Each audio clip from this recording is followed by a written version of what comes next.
It's really important to build these relationships with the local farmers. And that's something that we try to do, that we're doing with the meat share. It's like, we want some face time. We want to shake their hands. We want to let them know that we're good people here in the community, and we want to support their farm with our dollars, and we want to bring them more business. Because you got to think like, okay, when things get tough, when markets dry up, when there's droughts, when there's shifts in the climate, what are these people going to do? Maybe they have a priority person that they're giving the food to.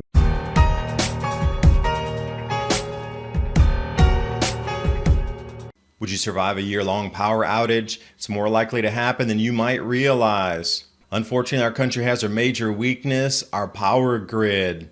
If you're beginning to prep and learning about this for the first time, you want to turn to Dark Age Protection. And each copy of Dark Age Protection comes with 4 bonus books for free: Bulletproof Bug Out, Water on Demand, Produce Oasis Gardening, and Off-Grid Independence. Get your downloadable copy now by going to darkageprotection.com or click on that link in the description box below. And now on with the video. And good afternoon, everyone. Appreciate you joining us again. I have John Bush here, LiveFree.Academy creator. Now, this really resonates with me, this workshop that they're going to be doing on the weekend here, Homesteading on a Budget. And I've had so many of you write in and say, please give us more solutions to the problems, because I'm good at talking about the problems, talking about winter gardens sometimes, different plants you can grow, how you can, get your gardens up and running. But why don't we get super into depth on how you can exit and then build out of this current system that we exist in? Because all things are pointing to, whether it's happening next week, next month, or even in 2023, things are going south quickly. And the world we knew, and I am going to say past tense, is going to continue to devolve, and the liquidation of our planet is underway. So everything's going to change in the way that we perceive money, value, trade, friendships, community. It's all shifting. So to have knowledge like this and a more integrated package on how you can get out, and then how do you build these resilient communities. John, I appreciate you joining me today. So floor is yours. And I know you got the workshop coming up. What's that, Homesteading on a Budget? So yeah, let's talk about many things, because I know everybody's solution hungry right now. So choose your land properly. And I do want to say one last thing about the CBDC. It's a 2-part running in parallel system. There's going to be a carbon allocation credit, personal carbon allocation, that's going to be associated with your purchase, in addition to the monetary value or whatever you have to pay for it. So I just got a couple examples here. There was an online t-shirt seller, and we'll be featuring this in my next video, where they put 68 pounds of carbon for 9 t-shirts through the manufacturing process, growing the cotton, processing it, taking it to whatever, and then shipping it off to your house. So that whole process incurred 98 pounds of carbon. So moving forward, you're going to get these personal credits. Now, I was told in the beginning they're going to be 1-ton credits, but I'm sure after it's going to move down into the hundreds of pounds for one. So you have to come up with 68 pounds of carbon credits somewhere to even allow your purchase to move forward. And if you don't have the 68 pounds or the 500 pounds or a 1-ton allotment that you need to purchase a thing like a light or a TV or a motor, a rototiller or something, you're going to have to go on the open market and then buy that 1-ton of carbon credit. And these are going to march lockstep. CBDCs are fraught full of danger here. They're not going to be just, hey, I got to pay for it. The carbon allocation's included in that too. So the thing I still don't have an answer for, so if anybody knows, please leave it in the comments below when we move through the video here. Are you going to be able to just purchase carbon allocation credits with your CBDCs? Or will that be a forbidden, that you're only going to be allotted and that's it, that you can't even buy the CBDC, or you can't even buy the carbon allocation credit if you want to, that then you're going to have to wait to the next month and try to accrue 6 months of those before you can buy a larger ticket item. And me and you, we won't be able to actually buy it on the market. That's only for those who pledged their land to the new carbon capture system, or it'll only be for corporations who can offset and trade amongst larger amounts of tons. There's a few unknowns moving with this personal allocation credit here. And, if it does reflect in history, people will start creating their own monetary system like they did in the 1930s of IOUs to continue to do business outside that system. It happened before several times in history. crash back in 1907. Then we come back what the stock market crash was in the Great Depression.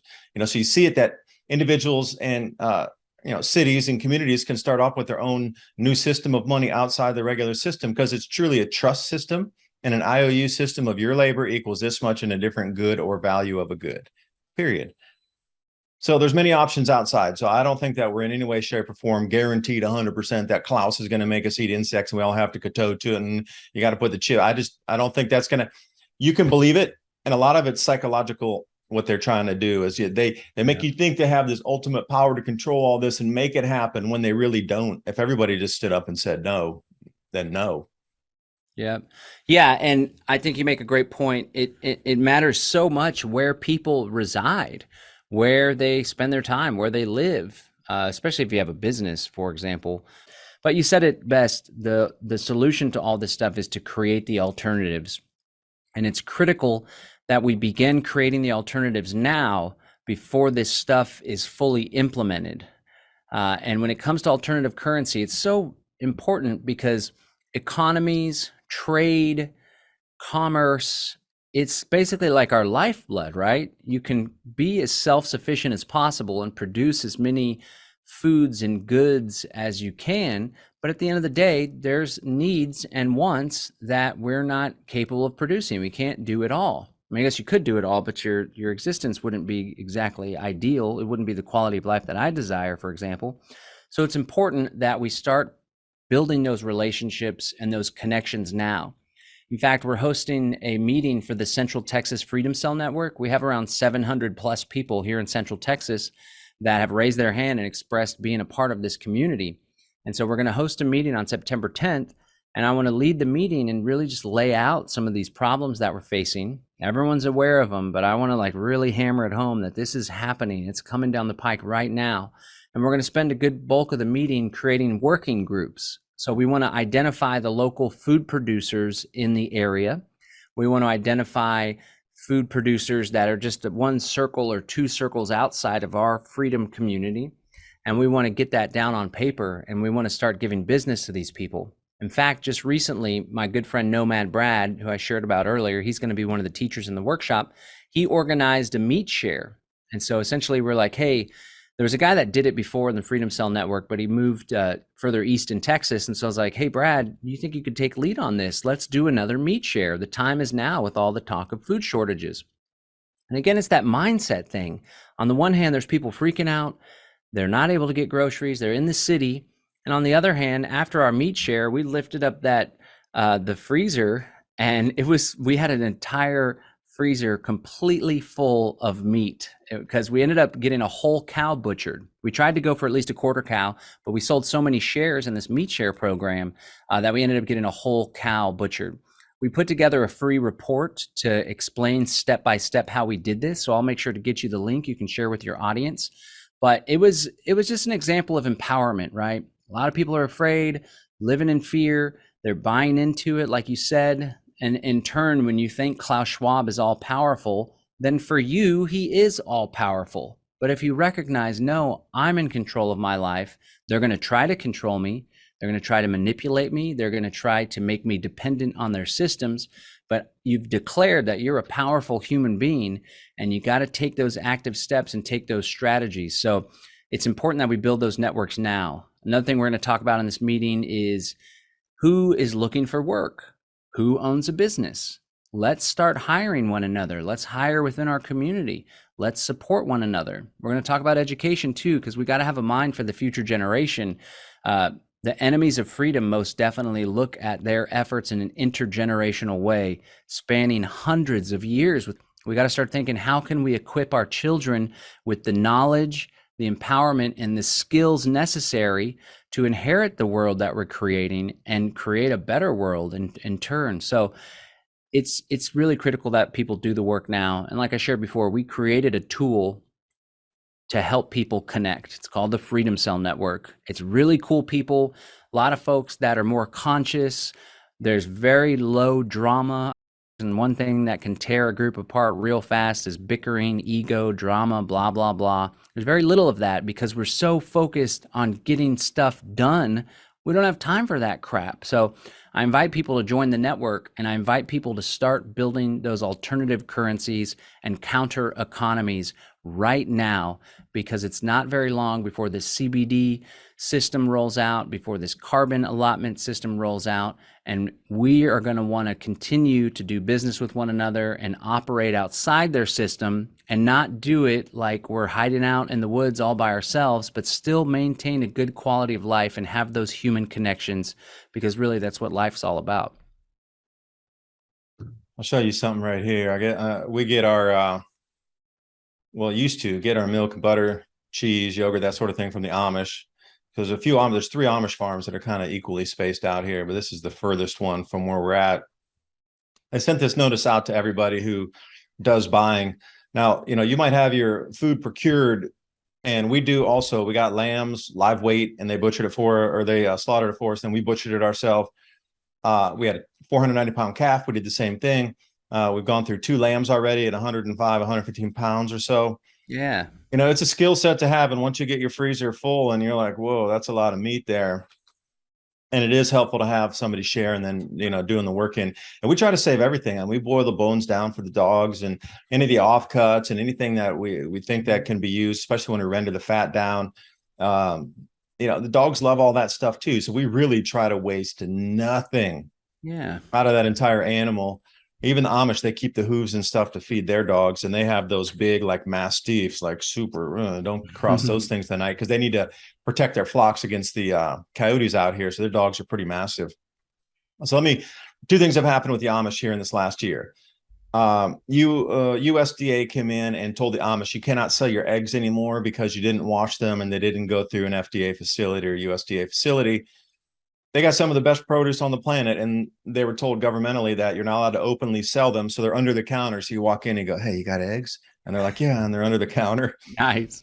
But here's the post from the Amish farm down here. It says they're in a different roundabout way of cutting off the source. Because when we went there, we used to be able to get our 2 gallons of whole milk, as much butter as we wanted, as much homemade cheese as we wanted. It was never ending. As long as you had money, you could go get whatever you want from there. Recently, these last 2 or 3 times we've been back, it's been like you're getting half a gallon of milk, nothing else at all left, no yogurt, nothing. So they sent this notice out to everybody. As many of you are aware, we are in the process of transitioning our dairy herd to seasonal milking. This means that all the cows will calve in approximately the same time in spring. So here's our current schedule. We will discontinue milking the cows and taper milking until New Year's Day. Then we're going to quit milking. We're going to let the production dry up. That's from them. So what do they know about the current time coming in, where they're telling you all these people that belong to the dairy herd share, the milk herd or the herd owners family, as what regular milk customers, that's drying up. So alternative sources would need to be found for ourselves. We like that whole milk that comes because we know exactly what pastures they're on out there. They're not chemical, trying to remove all the other weeds to bring up a certain species of hay or whatever it is out there. Everything is just wild herd, and they rotate them around. So I know it's clean milk, and I appreciate the health benefits of whole milk that's unpasteurized. But for them at that point now to cut off that source, now we have to go find another source. And this is where it comes to the only reason I told you that is because you said second circle out. So that was our primary first circle.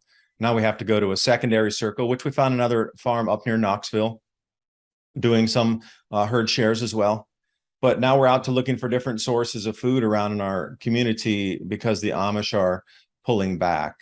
And, I talked to a few Amish guys up there, and they're very aware of what's going on. And they told me directly, if this does go down and we get the power outages and people start fleeing the cities, they're going to drop some huge trees on the roads.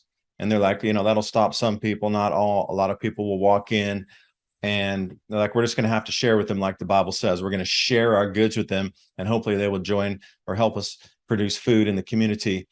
But I didn't want to be mean and be like, dude, it's not going to work like that. They're going to be like roaches coming in and grasshoppers to just come in and take everything and leave. And they're just, one of the farms just about a mile from here. So we will help protect them.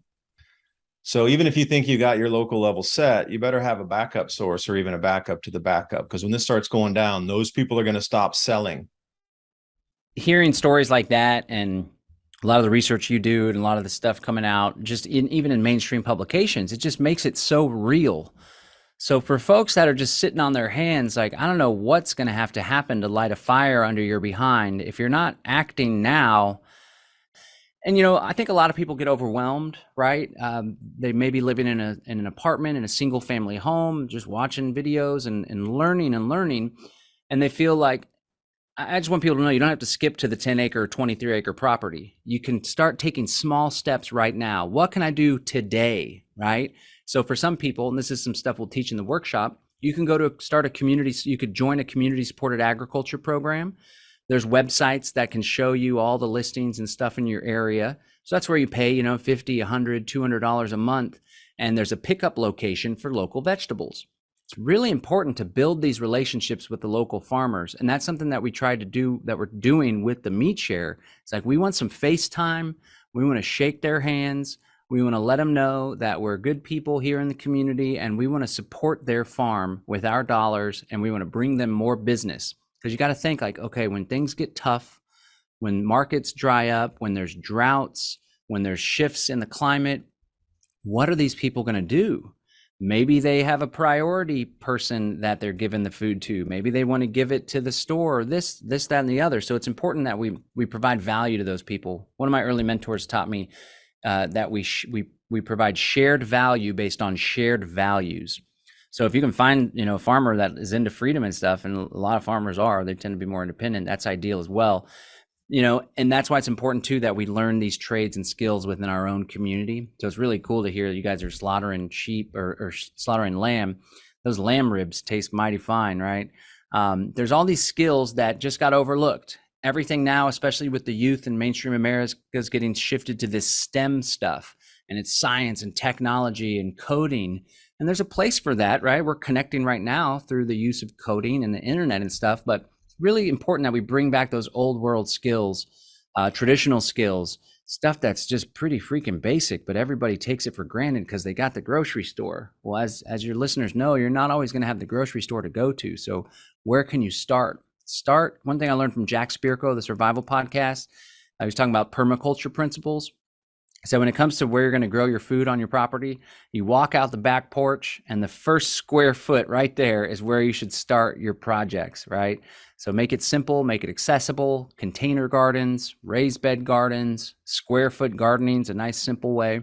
One thing I was thinking about with this whole grand solar minimum and these climate change shifts, that's why permaculture is so important, to have resilient systems that are able to grow and thrive on their own. It's more likely that these types of food production systems that are more in alignment with nature and the place that you live on, I think they'll be able to weather the storm better than simple row crops, or especially than monocropping. So it's important that we have that that multi-species involvement in the fruit trees and the food forests and stuff like that. We're actually going to be joined by Paul Wheaton. He's one of the world's leading permaculture experts. He's going to be teaching in the workshop, as well as Marjorie Wildcraft. She's awesome. She's been on point with her analysis for years now, but she really is good at teaching people how to grow as much food as possible in such a little space with little time and little energy input. So these are the kind of things that people need to be thinking about. And you got to ask yourself, if you don't have any type of food production going on, if you don't have a relationship with the farmers, what's it going to take to get you to take action on that front? Because the time, it's already past time. I was going to say the time is now. It's the time was a long time ago, my friends, and it's critical that we get going now. The best time to plant a fruit orchard, 10 years ago. There you go. Next best time. There's still community gardens, though. That's another thing. A community garden, they're all they're asking for is come by and help, and you still get some of the yield off that. And any yield is a positive yield. Mm-hmm. So when you're looking at it, okay, we got 3 different garden plots out here, and we got so much food that we can't even eat. It's overgrowing. It's just so abundant. Like, nature is so incredibly abundant. You have no idea. I mean, if you're growing too much, it's just too much to eat because it's so abundant, and then it's time to share. Yep. But getting the yield, you don't have to go for that ultimate yield. If you can just get one plant and understanding the basics of taking that almost unusable compacted clay soil and fluff that up and add some, broken down wood in there, and whatever else you can get in is, something to get so roots can actually get down in there. understanding what vermiculite is. Okay, anything that you can do to turn that piece into a usable piece, and then understand the process of getting that soil built. And once you get that, that's a skill set you can take anywhere, because there's always going to be somebody who knows less than you, but there's always going to be somebody who knows more than you. So that fine balance of, imagine two permaculture experts coming together, and even though one might be a super master and the other one is, versed in it for 20 years and the other person's been doing it for 50 years, those two together, oh man, that's like a hurricane of knowledge, going to spread out and get you some yields out there. So it's never about the competition, it's about sharing that skill set. So either the more knowledge that's in that, the better the outcome will be.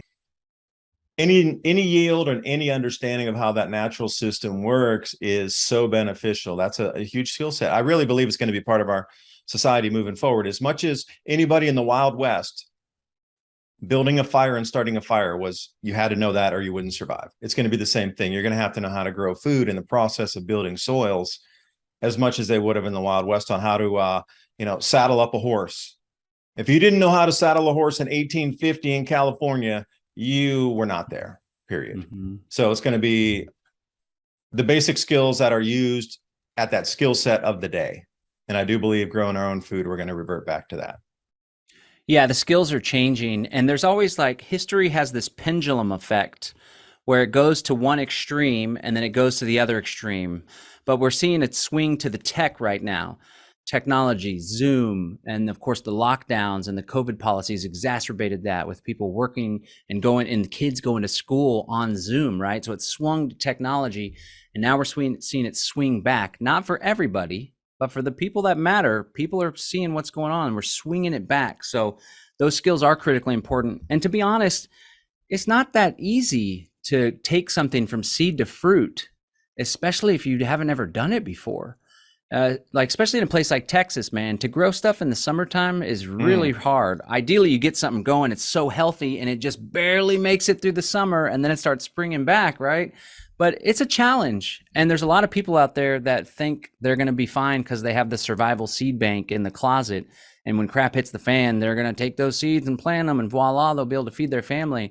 No, it takes a lot of work, a lot of knowledge. You got to battle the climate. You got to battle the damn bugs that are there competing for your resources, So like you said, the important thing is just to get started. I encourage people to start small and to start simple. For example, growing tomatoes. They grow really well in many different climates in many different areas. And even if you're in an apartment, get yourself a nice big clay pot, plant the tomato seed, nourish it, water it, pay attention to it, sing it little songs or whatever. And as it starts to spring up, you put a little tomato cage. When you start to see the fruit, and then you could toss some cherry tomatoes in your salad, it's really fulfilling. It starts to kind of build some confidence in yourself. So you need to start getting that momentum. So I'd encourage people to start small, although I don't know, maybe we're past the time for starting small. Maybe you got to go big. But another big takeaway too is it takes a really big garden to feed your family. You can't feed yourself 100% on your own garden unless you really got it going on and you have a bunch of bodies putting in a lot of time and energy to maintain, grow, and protect that garden. It takes a lot of work. And I think people might be missing that. So for the folks that have never grown their own food, they're in for a rude awakening if they think they're going to be able to just come and figure it out in the moment, especially if they're hungry and especially if their children are hungry. That's going to be a very anxiety-inducing experience, and it's going to be a challenge to learn. So while the times are relatively normal, while you still can drive to work, get your paycheck, while you still have electricity, I think it's really important to start that stuff now. And like you said, with the permaculture experts and stuff, people that know how to grow food, they love talking about it, and they love teaching people about it. So it's really important that we have that community, that we find people. But the important thing, really the starting point, is to make a decision and make a commitment to yourself that you're going to take this seriously and you're going to learn the skills necessary to weather the storm, or better yet, to come out on the other side with a better life than you had before. Yeah, and I just want to share a little knowledge. So, talking about the yields, our best performers, this is just sharing a little bit. This year, okra, we have red okra and the regular green okra. It's like a weed. It grows I love anywhere. it with eggs, little slices, put it in the Yeah, and egg. there's so many ways to prepare it too. Like we boil it and then use wasabi, morning glory, plant those seeds, man. Stuff's so all invasive. And sweet potatoes, while the sweet potatoes are growing, we're always harvesting the leaf. That's a no-brainer there. I mean, we got constant and continuous. And then the tomatoes that you're talking about, we found there's way higher yield doing cherry tomatoes versus like the red beefsteak tomatoes. You can't imagine how many were coming off. And we got the yellow ones, orange ones, red ones, the small aromas. But the amount of tomatoes that we got per plant was astounding on the smaller little cherry tomatoes. So if you're going to be spending the time, go for those smaller ones, because that is just outrageous on how much they produced. And then the raspberries coming in too. They're starting to come in right now. We've got a couple different varieties that are coming in different times of the year. And then, look for the wild foraging, because the wild blueberries will be coming up next month. They've already set flower and they're really an enormous amount of fruit on the tree. I mean, what's growing wild around your area there? I don't know. It sounds like an exciting time what you got coming up here, homesteading on a budget. I definitely want to join that and take notes. You can always learn something. So I even guarantee you master homesteaders and master gardeners are going to still be tuning in, because there's always something else to learn, because next day there's another bit of knowledge that was found or learned about or expanded on. So John, I appreciate you spending the time with me today. Any closing thoughts for us?